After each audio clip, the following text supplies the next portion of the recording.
Hello, everyone. It's great to see everyone here this afternoon. I had tonight written.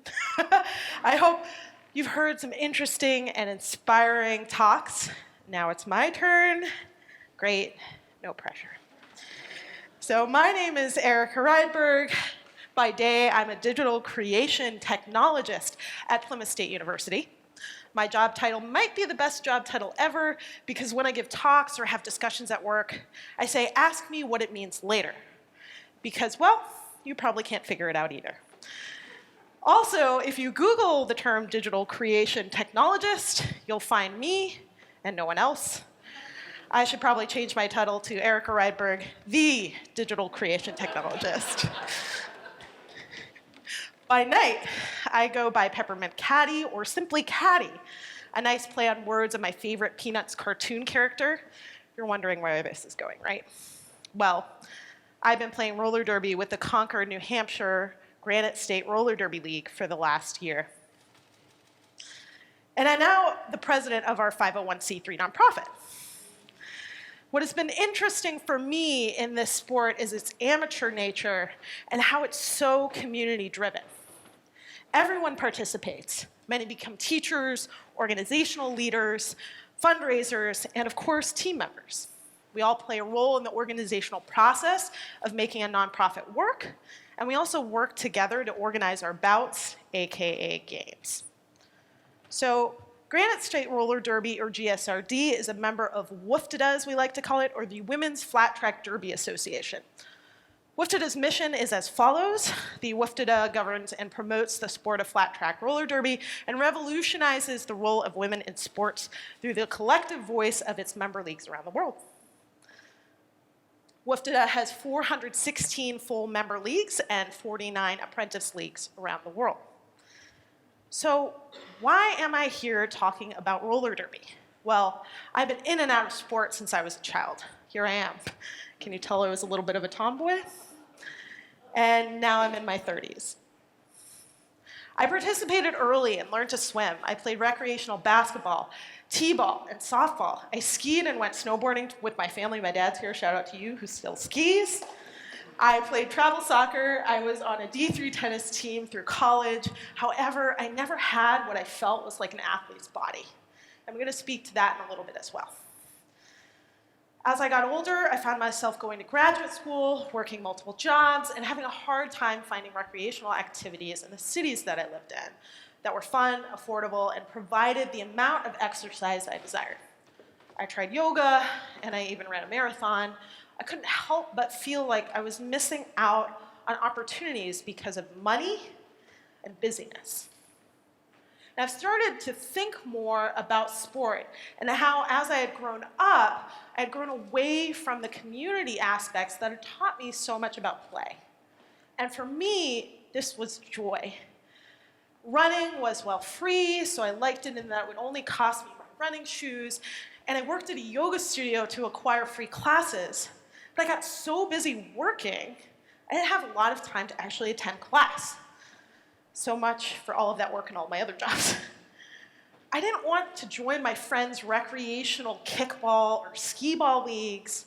I wanted something more challenging. So what would my ideal sports environment look like as an adult? Well, I think back to my time in the Netherlands, where I lived as a college student for a semester. While there, our campus had a weekly sports night where our small 70-student population would go and play sports together at a local community facility. And what I saw there amazed me. I learned the Dutch sport of korfbal, which is kind of like a combination of handball and basketball, and I played soccer. I saw community members of all ages. The town had about 2,500 total where I lived, playing sports. And after watching the Winter Olympics again this past year, the idea of community sports and clubs was brought up as influencing the medal counts, particularly in Northern European countries. So sports clubs are commonly based on voluntary work and on a varying public subsidy. In general, conviviality and friendship outweigh sporting competition in terms of what the clubs perceive as most important. Although, of course, sporting competition is also important.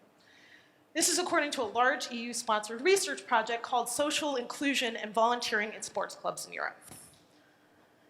And roller derby reminded me of the camaraderie I saw between the Dutch population playing korfbal, soccer, and volleyball together in the Netherlands.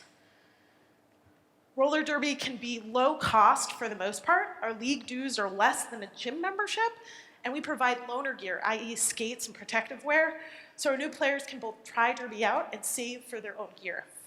Our practice builds camaraderie, and we participate in a sport and a team together in a way that's challenging.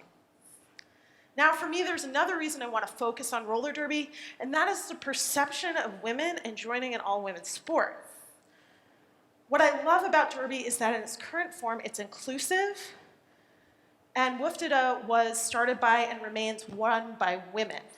Think of how many sports you know of that are for and by women. Well, yes, there's men's roller derby now, and we also have co-ed derby, but WFDDA remains the far larger organization in this sport. So, thinking back to when I played tennis in college, which I brought up briefly, I have to admit I have never been small, despite being vegetarian and fairly athletic. I've always been a larger woman. And in one report I was reading about roller derby, there's a perception that in a sport that emphasizes strength, character, and being able to knock someone over, there is more body positivity or body acceptance. And I love that. In an article titled "About Time, Renegotiating the Body in Roller Derby," the authors write, "In roller derby, women can discover their physical limits, be valued for their body's functionality rather than adherence to traditional feminine appearance ideals, be supported and embraced by other like-minded and bodied women, and adopt more instrumental, i.e. masculine, characteristics without the threat of being stigmatized." And they also say that this body acceptance, which runs counter to how female athletes in more traditional sports experience view their muscular bodies, not only challenges society's body ideals, but also affects women's self-perception and worth in a culture that equates thinness with beauty and teaches women to always be unhappy with their bodies. So derby has empowered me to train and yet embrace who I am as a non-traditional athlete who goes to the gym, practices 2 times a week, and lives a healthy lifestyle that makes me proud even when I don't feel like I look like this is who I am. I know I'm strong and a derby player. And one more story. When I played tennis through college, our #1 singles player had been given offers to go to D1 schools to play. However, due to her academic passion, she ended up at a D3 college playing tennis with me. And as our #1 singles player, she was tall and had not the lean body one expected of the sport. Our coach commented on this to the point where the player was driven to tears on a few occasions. Finding roller derby has meant that those tears, they come out when we're injured, but not because the view that my body has to be a certain way, and I'm strong in my own way. So, no matter how you exercise, consider that lower costs and less barriers to entry throughout your life helps us all succeed and follow athleticism in the ways we see possible. It makes what might not be possible feel more possible. Perhaps our society could learn more from the Europeans too. However, shout out to Parks and Rec organizations. I've relied on y'all before. Being healthy and having fun in your own skin is something we should all be able to do, no matter our age, body, or ability. Perhaps find a space that you all can be yourself and all of who you are unabashedly, and yes, it might involve knocking other women over for fun. But remember, as I say here, just don't say sorry too much. We're not meant to say sorry in derby.